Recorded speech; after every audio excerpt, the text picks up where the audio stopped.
If you are not happy right now, you have to break your patterns and you have to look at life from a different perspective. You have to find a different angle to look at it from, because this shit goes fast even though it's long. Welcome to the Philippines, sir. Thank you, my friend. Great to see you. So what's the story? You were born in San Fran? I was born in San Francisco, went to school, and I wanted to play, I mean, that's basketball? Like every Bay Area kid's dream is to be a basketball star in the NBA. That was like my goal. That was my goal. You were tall, right? Yeah, I'm this tall Filipino kid that's going to make it in the NBA. And I just realized I wasn't good enough, so I was like, maybe PBA. When I was in college. Okay. I couldn't even get into college. It was like a community college in San Francisco. I couldn't get in basketball. Yep. So I was like, yeah, I think I'll just go to the Philippines and try to make it Philippine basketball. And?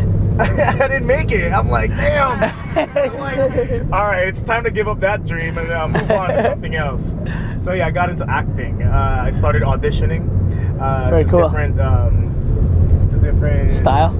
Yeah, different companies for products, and yeah, I didn't land any commercials for like 6 months. I was going to like... Literally, I know exactly why you're successful, because all you had was, adversity coming up. Right, I mean, I just kept on getting shut down. And did you like it, or did you hate it? I hated it. Yeah. I mean, I don't like rejection, dude, but I mean, you gotta...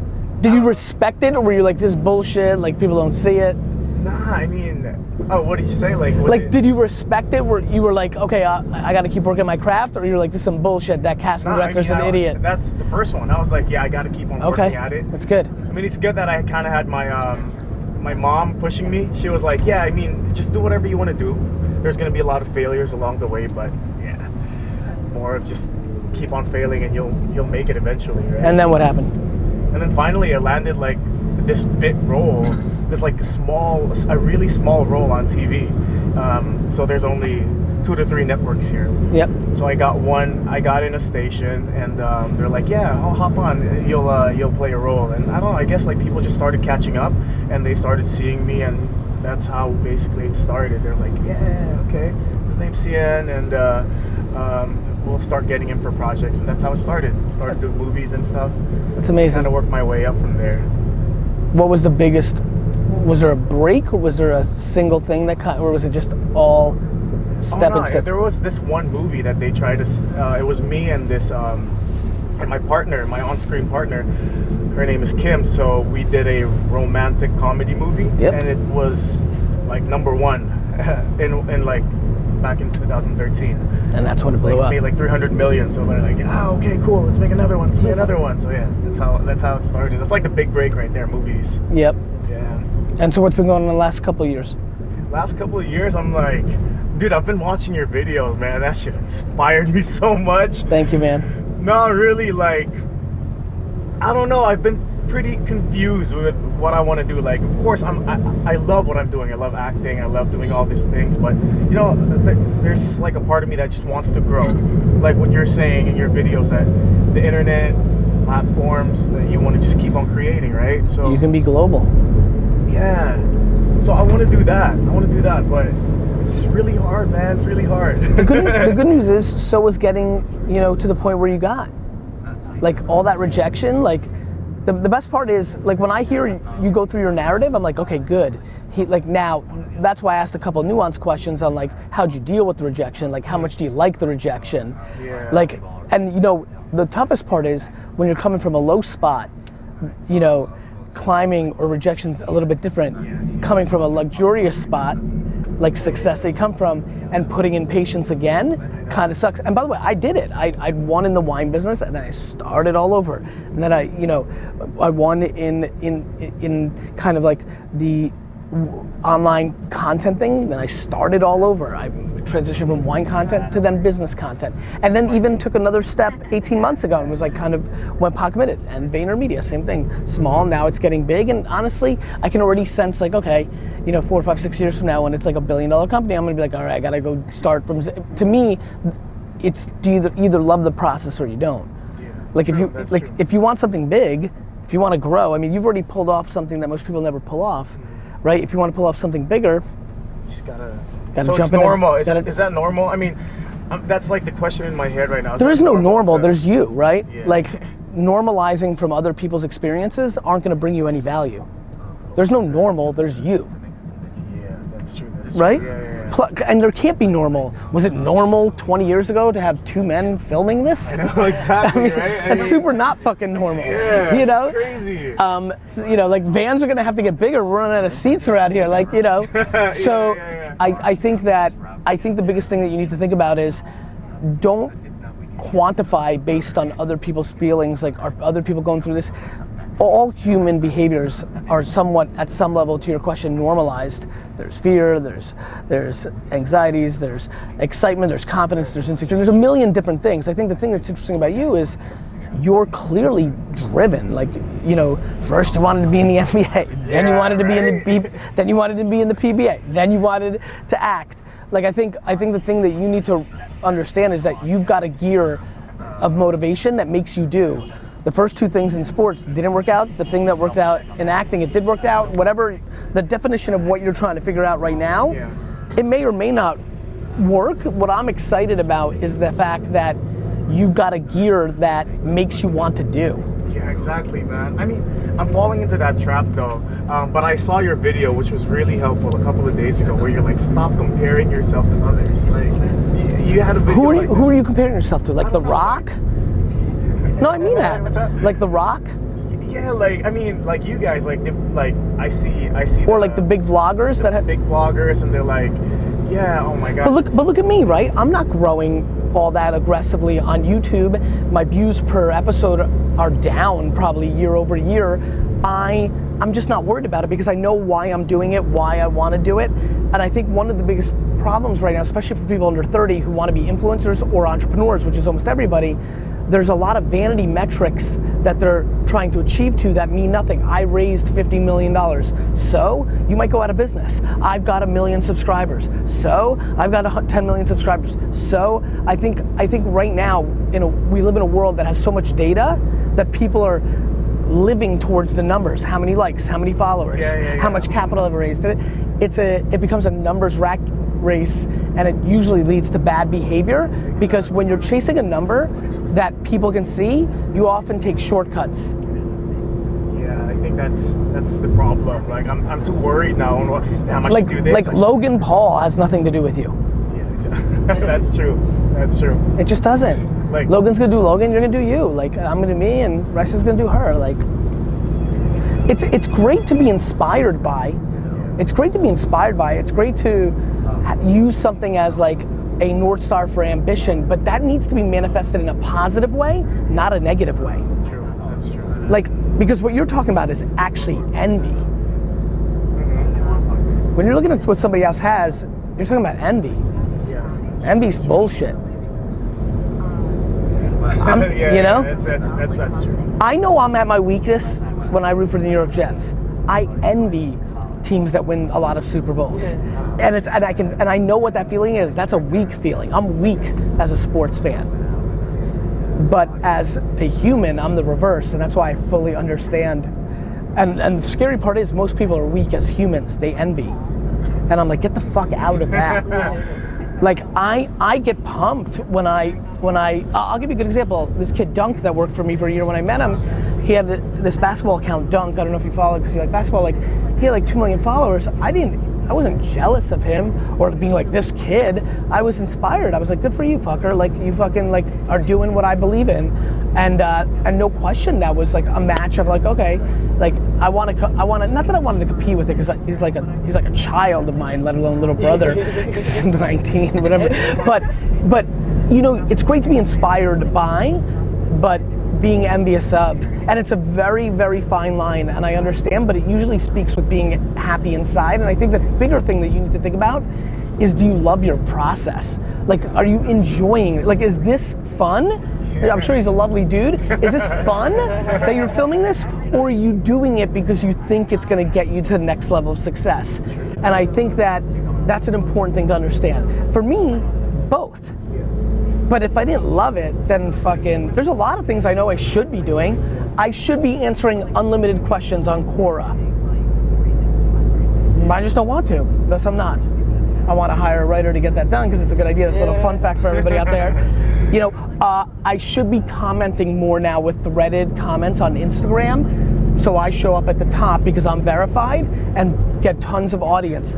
Oh, is that how it works if you reply? I'm a big believer that if you are fortunate enough to be verified right now on Instagram, you should be replying on other verified accounts at scale, but not spammy, not just like yo, or a peach emoji if somebody's got a cute butt, but like you should be replying with something meaningful, because when people see, it's kind of like this, I tweeted about last night in Singapore about if you do the follow unfollow thing, you're lame. Not because it may not work, or it's because the intent is not good. You follow somebody hoping they follow you back, and then you unfollow them. So like, it's posturing, it's got the wrong intent. But if you go and leave comments on everybody, and you actually follow people and become part of their communities, like intent matters. And so anyway, there's a ton of things I know I should be doing, but I don't do them because they're not necessarily the thing I love to do. And I think only when you love it is when it really gets cracking. I didn't make a lot of content, do a podcast, all this other stuff, because what I was loving right there was super head down Vayner for 3 years. Vayner got big enough and I got better. And I figured out a system. I'm still living my business life, D-Rock's just filming it, which is why I wasn't a vlogger the way that everybody else grew up, which was this, right? Yeah. Right, this was Casey, this was Logan, this was, you know, everybody else. I didn't roll that out because if I was doing that, I wouldn't have been able to do my life. Yeah. That's how I came up with this. Yeah. Got it? Yep. This was unique and maybe even douchey and awkward and definitely socially not acceptable 3 years ago. Do you have your camera guy follow you like? Everywhere. Yeah. This was super socially awkward 3 years ago, and now it's kind of accepted. Like people are like, oh, okay, cool, he's vlogging. Right? That's true. and that's that. So I think what you need to think about is a very big reason acting probably worked out was you both thought it could bring you something you were looking for from a level of attention and success and fame and dollars, but you also liked it. Yeah. Because otherwise, if you didn't like it, you would have quit after the third no at auditions. I know, right? When you do something for money, you quit. Yeah. When you do it because you love it, you do it forever. Going, right? 100%. People quit all the time because they're doing it for the money. Cryptocurrency, real estate, tech investing, it's all because whatever's a hot market. All those markets go up and down. They go up and down for the reasons they create big bubbles is because an enormous amount of people are in it for the money. It's for investment. For the money, not for the investment, for I want money to do something with that money. I think the bigger question is, what do you want the money for? I have one question. Like, Yeah. In terms of structure, like, am I supposed to have my own structure, or is that just gonna? What does that mean? Like, am I supposed to be? You talking about agents, production companies, all that? No, I mean, no, like, in terms of how I put out my videos, am I supposed to have like a schedule? Am I supposed to? I see. Look, I think you have to respect an audience. I do think a scheduled time is something people enjoy-ish. But I think you can win either way. I mean, are you asking noon every day, or are you asking do it every day, or like? Yeah, kind of like that. Like, am I supposed to be? You're supposed to do nothing. Oh, okay. So like, you've got to understand an audience is going to react a certain way, but let me say this. If you tell me, when I hear that question, I'm like, I don't want him to have a schedule, because the fact that you're even asking it means it's a stress point for you. It is. I'm like, what am I gonna do? Right, so to me, if I said to you, if somebody who you admire advice, and I said to you, you have to do it 5 days a week at noon, it's probably not gonna succeed, because the pressure or the anxiety of having to do that when it doesn't come natural or interesting to you, breaks it down. If I said to you, create and put out when you have things that you're inspired by or you're feeling it, well then you've got something. Perfect. It's all an inside game. Yeah.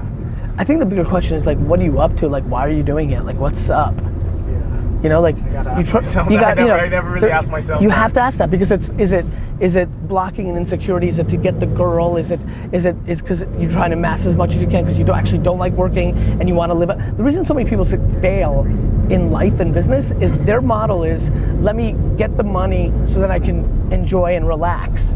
They think of it as like hoarding it and then eating it all over time. It's like retirement and all this stuff. It's such a bad way to think, because then you're feeling the pressure of like amassing so that you can then enjoy. You need to be enjoying the amassing so much that you never get to the enjoying part. Like, I will never retire.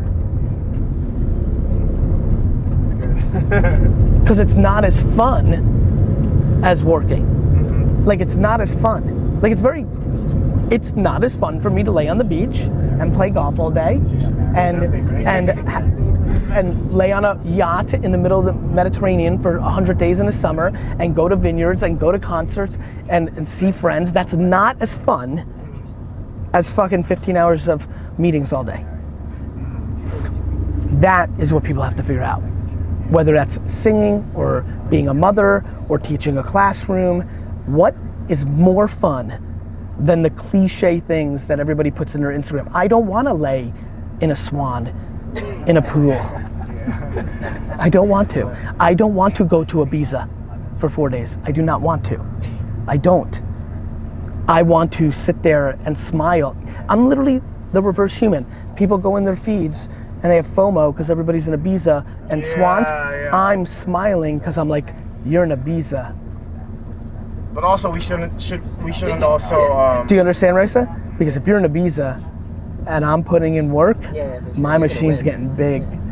And like, to me, the game matters. And by the way, somebody may be looking and being like, Gary looks like shit, 4 a.m., 6 flights in Asia, and I'm sitting here in Ibiza. And for her or him, that's winning, and that's great. Yeah. Figure out what your fucking winning is.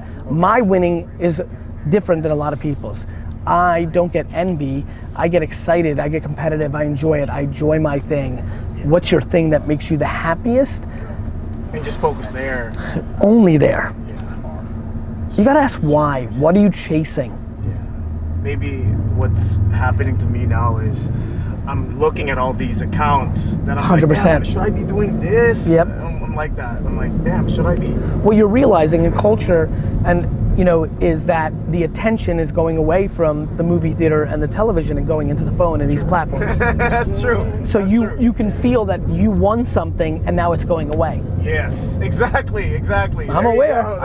Brother, I know what the score is. I know what the score is. Yeah. But I think you need to not look at that as a negative. Yeah. You need to look at that as a positive, because if you were an actor from 25 years ago, you would have just become complacent.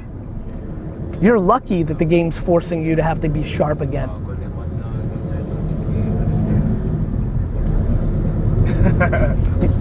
Either you look at it as a positive or negative. People would say, oh, this is a negative, you're losing your throne. I'm saying, no, this is awesome. You get to keep playing. That's somebody who loves the game. Got it? I think I sandbag myself from success. I could have way more success, but I'm foreplaying my life. Okay.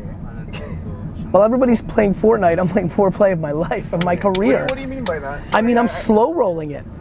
Like, I'm foreplaying it. Like, I'm holding off for more enjoyment later. Okay. Like,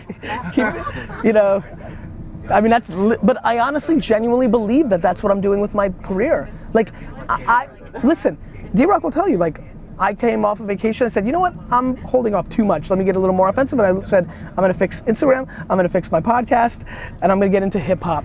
Well, 20 months later, I'm doing just okay. From, so I can turn it on and off, which is cool, and that's talent, and that feels nice, but it speaks to me liking it. I think you need to find something you love.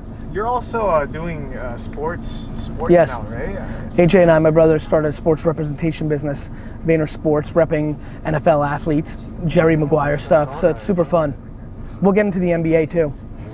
And esports, those are kind of like places we're looking at. So I'm excited about that. It's crazy. So you came here when you were how old? 18, 19. And now you're how old? I'm 29. turned 29 2 days ago. You look good, man. 2 days ago? Wait a minute, Liz. You share the same birthday as my sister. July. Oh, 12. Oh, okay.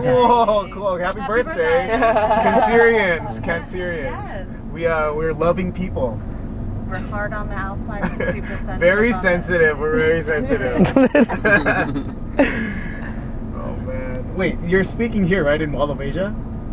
I have no fucking idea. Steve? Convention Center. Yes. Convention Here? Center. Okay. Celine's coming in 2 days. You and Celine. You know, this is like one of my dreams to be like an inspirational speaker, like what you're doing right now. Like, that's so crazy. Because you like the live stage? Yes, and at the same time, I want to be able to, because like right now I have like most of my followings are like old people and kids. Yep. Yeah, old moms, like 40s. What's old moms? 40s and above. Kind of like that. It's kind of like my demographic. I'm almost one of your fans, I guess. Got it. So you have 40-year-old moms and little kids.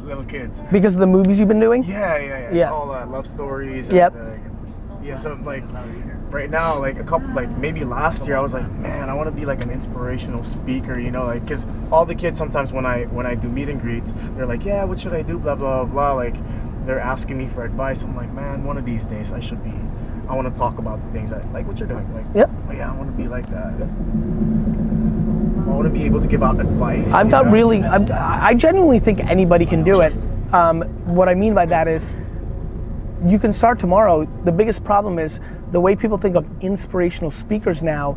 Unfortunately, people are putting up facades. Yeah.